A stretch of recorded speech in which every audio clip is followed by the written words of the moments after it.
తను నవ్వుతూ పక్కనున్న వారిని నవ్విస్తూ తాను నొచ్చినా తెలియనివ్వక ఎదుటి వారిని నొప్పించకుండా జీవితాన్ని గడిపేసిన వ్యక్తి హాస్య నటుడు కేవి చలం.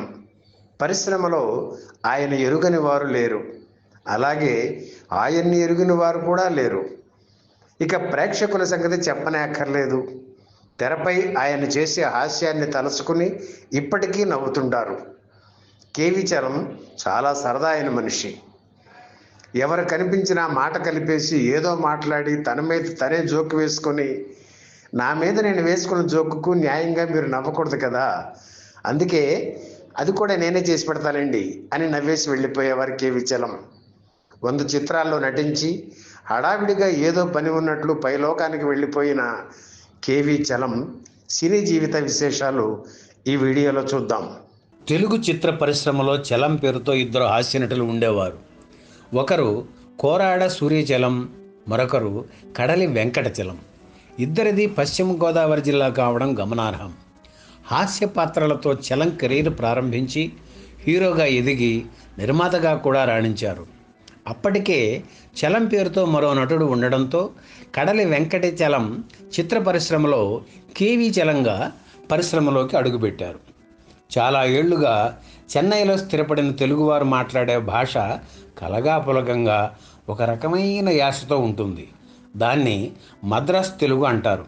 అలాగే కోయంబత్తూరు ప్రాంతంలో ఉండే తెలుగు వాళ్ళ భాష యాస ఇంకో రకంగా వినిపిస్తుంది. 1939లో దర్శకుడు బిఎన్ రెడ్డి వందే మాతరం చిత్రంలో విలన్ పాత్రకు ఇలాంటి భాషే వాడారు.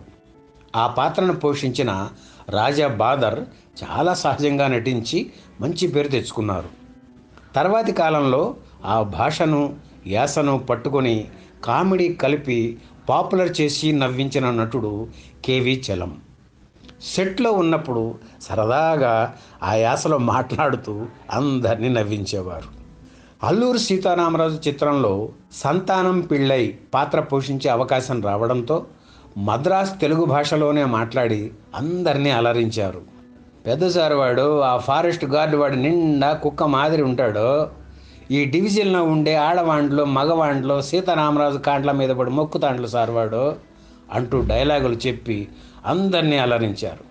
అలాగే శివరంజని చిత్రంలో తమిళ చిత్ర నిర్మాత పాత్రలో కూడా బాగా నవ్వించారు కేవి చలం. ఆ సినిమాలో ఆయనకు ఓ పాట కూడా ఉంది. మీ అమ్మవాడు నా కోసం ఈయన్ని ఉంటాడు, మా బాంబువాడు నీ కోసం కనే ఉంటాడు అనే ఆ పాటను బాలు అద్భుతంగా పాడారు. కడలి వెంకటచలం తణుకులో చదువుకున్నారు. అక్కడే నాటకానుభవం సంపాదించారు. వ్యాపార రీత్యా మద్రాసు వెళ్ళారు.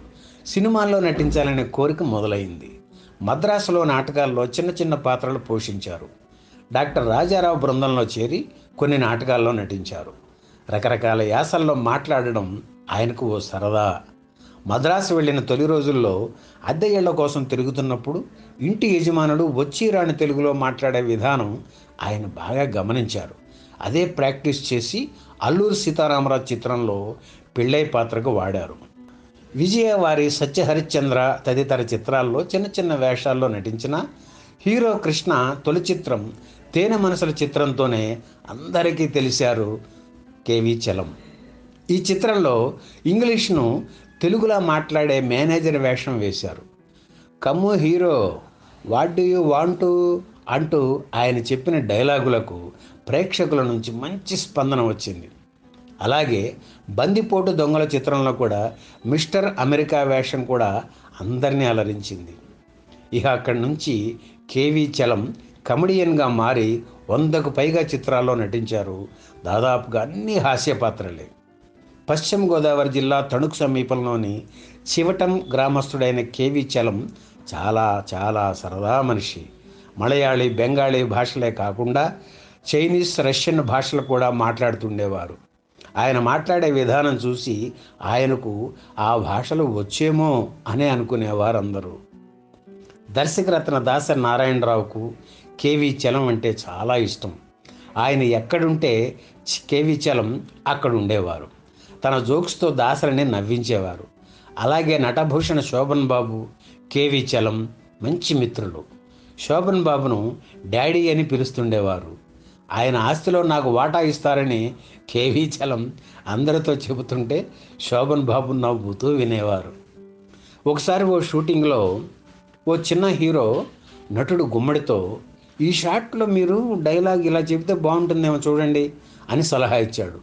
గుమ్మడికి చిరాకు కలిగింది. డైలాగు చెప్పడం రానివాడు నాకు చెప్పడమా అని పక్కనే ఉన్న కేవీ చలంతో అన్నారు. ఆయన మూడ్ మార్చాలని, సారు మీరు బాధపడకండి, ఆ డైలాగులు ఎలా చెప్పాలో వాడు నాకు చెబుతున్నాడో అని చెప్పారు.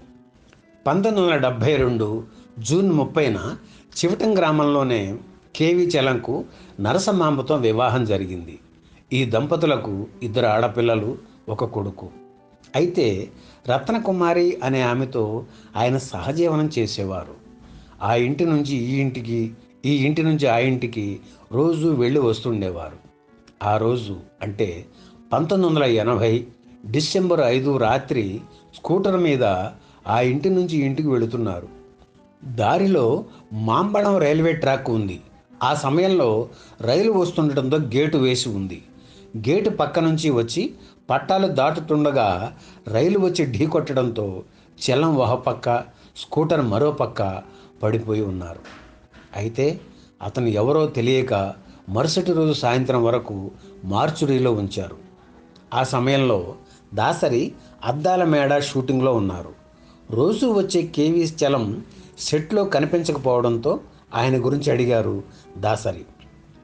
ప్రొడక్షన్ మేనేజర్ కేవీ చలం 2 ఇళ్లకి ఫోన్ చేశారు. ఆయన అక్కడ లేడని తెలిసేసరికి అన్వేషణ మొదలుపెట్టారు. చివరకు మార్చురీ రూమ్లో ఉన్న కేవీ చలంను గుర్తుపెట్టారు. ఈ విషయం తెలిసేసరికి దాసరి షాక్కు గురయ్యారు. ఆ మర్నాడు అద్దాల మేడ షూటింగ్ ఆపేశారు. దాసరి సూచనపై మద్రాసులోని ఇతర తెలుగు చిత్రాల షూటింగ్స్ కూడా ఆపేశారు. కేవీ చలం పార్థివ దేహాన్ని డిసెంబర్ 7 మధ్యాహ్నం ఆయన ఇంటికి తీసుకువచ్చారు.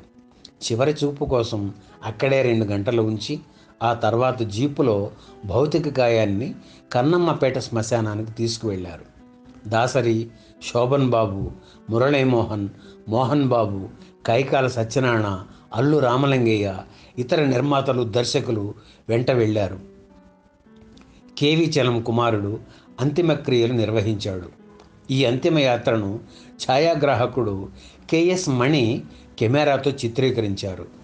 అద్దాల మేడ చిత్రం చివరిలో కేవీ చలం అంతిమయాత్ర దృశ్యాల రీలు ఉంటుంది.